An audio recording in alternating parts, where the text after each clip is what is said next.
প্রচণ্ড গরম, 44 ডিগ্রি এখানে। তো আজকে একটা রেসিপি দেবো, একেবারে সাধারণ ঝিঙের জল বড়া। এখানে আমি মটর ডাল ভিজিয়ে রেখেছিলাম, তাতে আমি মিক্সিতে কাঁচা লঙ্কা দিয়ে বেটে তার মধ্যে হিং, আদা বাটা, কাঁচা লঙ্কা বাটা দিয়ে আমি একটা ব্যাটার রেডি করলাম। নুন ভালো করে মাখিয়ে আমি সাইডে রাখলাম।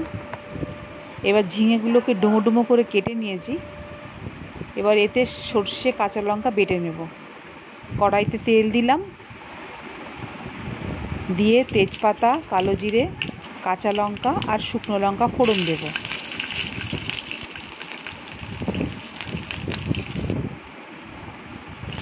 এর মধ্যে ঝিঙেগুলো দিয়ে দিলাম। ঝিঙে থেকে তো প্রচুর জল বেরোয়, তো একটু এদিক ওদিক নাড়তে নাড়তে জলটা বেরোতে থাকবে।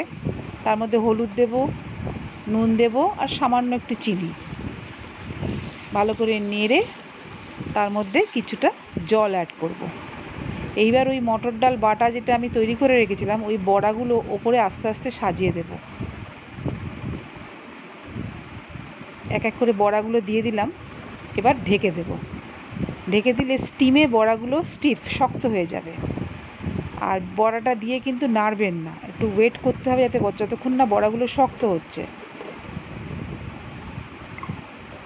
এইবার আমি ওই পেস্টটার মধ্যে একটু নারকেলও অ্যাড করে আরেকবার ঘুরিয়ে নেব মিক্সিটা।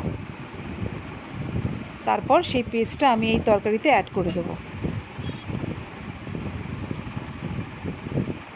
এই প্রচণ্ড গরমে যা পেট ঠান্ডা রাখে, এটায় একবার করে দেখবেন আপনারা।